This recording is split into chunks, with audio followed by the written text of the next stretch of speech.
Perspective in life is everything, and changing it can change your very experience of every day. And in this video, I'm going to show you how to change your prayers in a way that will change your perspective, in a way that will change your life. I stumbled onto this idea while I was on a cross-country trip a few years ago.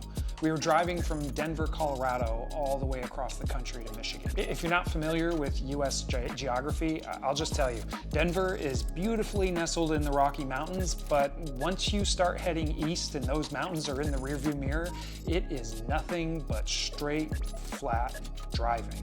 I mean, at times I was pushing our little Chevy Aveo with a hamster under the hood up to 80 miles an hour, and after 4 or 5 hours of doing that, it still felt like we hadn't moved anywhere. Sure, there were some ups and downs and lane changes and speed adjustments, but for the most part, the moment-to-moment experience of the drive felt so monotonous and at times felt meaningless. So every couple of hours, it was nice to be able to zoom out on the GPS and see that we were, in fact, making progress. At least for a second, we could take a step back from the experience in the moment to see that all those seemingly monotonous, meaningless moments on the road were actually part of a much greater journey that we were really making headway on. Truth be told, it didn't really change the drive. We still had to do it. We still had to deal with the traffic, the lane changes, the bumps and the turns. We still had to go through it. But changing the perspective every now and then changed our experience of the journey. It gave me the satisfaction of knowing that we were making progress, and it gave me some hope that we were getting closer to our final destination, which all gave me the grit to keep going. Now, this video is part 2 of our deep dive on prayer, where we're talking about how to shift from prayers that feel pointless and ineffective and move towards the kind of praying that Jesus taught, which is the divine communication that brings satisfaction to your life. Jesus starts his teaching on prayer with 3 correctives about how his listeners might be praying wrong. Don't pray in front of others, don't worry about what you'll say, don't spend the whole time asking for stuff. And we covered those things in part 1 of this series, and we'll link to that at the end of this video if you haven't seen it. But after his 3 correctives on how not to do it, Jesus offers some directives on how to do it. And the first 3 are all about changing your prayers in a way that changes your perspective. Here's what Jesus says. This then is how you should pray. Our Father in heaven, hallowed be your name. Your kingdom come, your will be done on earth as it is in heaven. Now, each of those directives is like a pinch on your touchscreen to zoom out. Let's look at the first one, our Father in heaven. His first instruction is to start with who you're talking to, not you. And I say that because most of my prayers are just me saying, help me, give me, bless me, fix me. Help me, give me, bless me, fix me. I always start with me. But Jesus says, don't start with you, start with who it is you're praying to. You're not praying to yourself, to your inner ego, or to your child, to your true self. And you're also not praying to some distant deity or the cold, empty universe at large. Which, to be honest, that's sometimes what prayer can feel like, right? As one Anglican bishop put it, prayer can feel like we're just shouting into the void, hoping that somebody will hear us, tossing up a prayer to the universe, hoping that there's someone somewhere out there who will take notice. But Jesus thinks that God is more than just a universal void or a distant deity. He calls God Father. Now, this can be a challenge for some people, especially those with complicated relationships with their own fathers or men in general. It can trigger a whole host of anxious or angry or depressive responses. And if that's the case for you, I want you to know I'm sorry. And I'm sure that if I had experienced what you experienced in life, I'd probably feel the way and think the way that you do about it. So look, there's no judgment here. Regardless of your experience in life, you're completely welcome here. The reason I want to acknowledge that is because Jesus isn't making a statement about the eternal gender or dadness of God.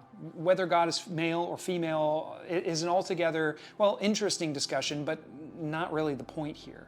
To help people grapple with who they're addressing, he uses the term Father. Now, why specifically Father and not a different term? Well, because for Jesus' audience in those days, the father was primarily responsible for the protection of and provision for and the planning of the future for the family.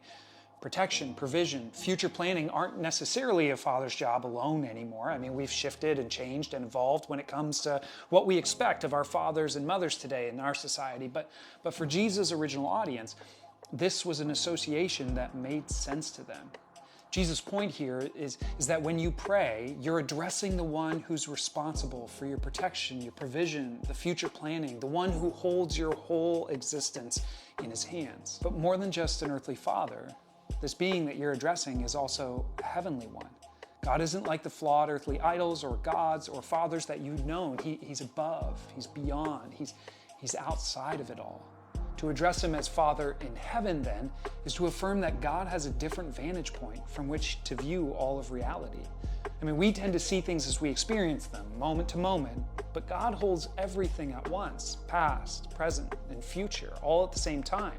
God has this 30,000 foot lookout, the ultimate zoomed out vantage point.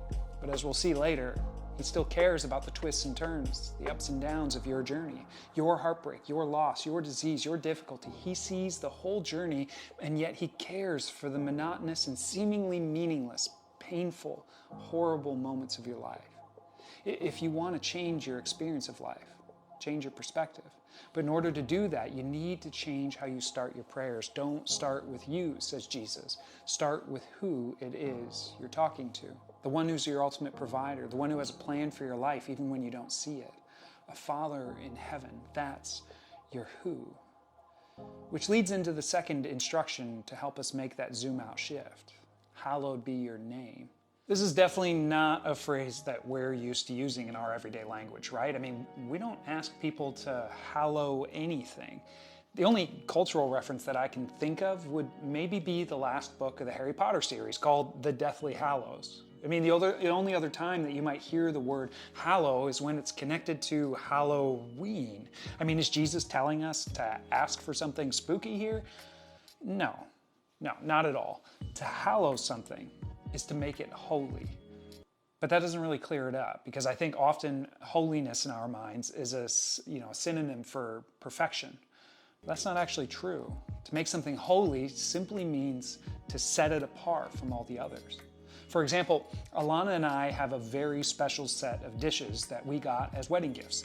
They're white bone china with a silver trim, and we never use them.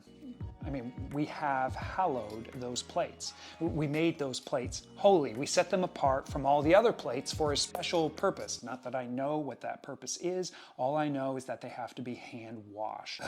So to make something holy is to separate it and honor it apart from all others. So what does it mean to pray then? Set your name apart. And what does that have to do with shifting your perspective in prayer? Well, the idea of a name in the Bible is usually related to somebody's reputation. So when we say, hallowed be your name, what we really mean is your reputation is unlike anything or anyone else's reputation throughout all of history. It's totally set apart. What Jesus is doing in this second step to shifting our perspective is to invite us to consider not just who we're talking to, but the reputation of the one we're addressing. He's inviting us to look back, spend a second to consider the works and words of God. Think about everything that God has done throughout all of history up until this point. I mean, he's the creator of the universe. Every complex organism, every ecological system, he designed it all. God is the author and the architect of the whole thing. And alongside being the creator of the universe, God's also been involved in the lives of people. I mean, that's really what the Old Testament is filled with, stories of God's interactions with humanity. So Jesus is inviting us to take another step back, to zoom out by taking a second to consider God's reputation throughout history, from the beginning all the way up to the present. Which, truth be told, I don't really do that often. Instead, I am, understandably so, focused on my everyday, moment-to-moment experience. I'm often focused inwardly on the difficulty and the desires of my own stuff, my minute-to-minute life. I mean, my point of view is often consumed by the lane changes, the speed adjustments, the traffic jams, and the car wrecks, which which is why this step is so important. It lifts me out of myself for a moment, which is important for changing your perspective. Think about who you're talking to. Think about what they do and have done throughout history. And then the final step for shifting your perspective, Jesus invites us to pray, "Your kingdom come, your will be done on earth as it is in heaven." Now, by kingdom come, Jesus is talking about the heavenly reality of God's rule coming crashing into our existence. God's kingdom is where everything is the way it's supposed to be. We can all recognize within our own existence that things in the world are not the way that they're supposed to be. I mean, you just have to flip on the news or scroll your feed or just listen to your friends. I mean, things are a mess in the world. Disease, poverty, injustice, racism, and greed. And truthfully, when it comes to our own lives, it's not hard to see that things aren't as they could be as well. That things within my control, like selfishness, anger, being a judgmental jerk, the things that I can't control, like pain, emotional or mental illness or disease, they're not the way they're supposed to be. But God's kingdom is the reality of heaven breaking into earth. It's the story of Christianity, the idea that God's on this mission to make everything new and that we're invited to be a part of it. I mean, that's why Jesus came, to display God's mission to fix everything, starting with his relationship with you. So when we pray, "Your kingdom come, your will be done," what we're asking for is that the reality of heaven would show up here. We're taking a moment to zoom out yet again, and this time not look back at everything that God has done up until this point, but to look ahead and see the final destination. It's about reminding ourselves where history is headed, the kingdom of God, a place where everything is as it should be and as it really could be. This third zoom out pinch requires something quite humbling of ourselves. When I pray, "Your kingdom come, your will be done," I'm releasing God from doing the things that I think God should do. And I'm anchoring myself to something that's greater than me, allowing God to do what God thinks God should do. Praying "Your kingdom come" at the same time means not my kingdom. Praying "Your will be done" means praying not my will. And while that's easy to say, it's a lot harder to live. But these 3 steps to changing your prayers really do change your perspective, and ultimately, it will change your experience of everyday life. In his book, The Screwtape Letters, C.S. Lewis talks about this phenomenon. He describes life as a series of ups and downs, and one of the things that happens to us in the moment is that we get so focused on the present that we forget that life has ever been different in the past and will be different again in the future. It can be crippling. This navel gazing can make us feel as though, when we're in a low spot, that this low spot is probably where we'll be for the rest of our lives. And that point of view will drive our prayer life to be focused on the here and now and on the search for our own happiness and relief and pleasure in life. But when you take a step back, you zoom out, you'll see that life is filled with ups and downs, traffic jams, and even some car wrecks. But each event is ultimately part of a larger journey, a bigger story being played out on a universal scale. Shifting your perspective this way gives each little experience meaning, placing it in the context of something much bigger. And I've found that gives me the grit to keep driving. Besides, if you look at the scientific research, most of it will tell you that people who chase personal happiness rarely find it. A world revolving around you tends to rely on you, and that becomes a lot of weight to bear. But those who understand that they're part of something bigger than themselves, they live far more satisfying lives, anchoring into something larger than you, something that's been here long before you and will be here long after you. And knowing your place within that larger story, that brings meaning and satisfaction to life. So, including what we talked about in the previous video, if you want to pray the kind of prayers that bring satisfaction, 1, don't pray in public. 2, don't worry so much about what you'll say. 3, don't spend the whole time asking for stuff. Instead, consider who it is you're talking to, your provider, protector, the future planner of all of existence. Think about God's reputation, looking back at everything that God has done, and consider God's kingdom, looking forward to the ultimate destination. You are a part of a much grander story, and it's going somewhere good. Now, you might be wondering to yourself, well, wait, Is that it, Corey? We just resign ourselves to being a part of the story. God's going to do what God's going to do, and we just need to shut up and ride along in the passenger seat. I mean, do we ever get to ask God for stuff? Great question. And that's exactly where we'll go next. So if you haven't already, hit that subscribe button, that notification bell, so that you don't miss it when we hit it. Thanks for watching. See you next time.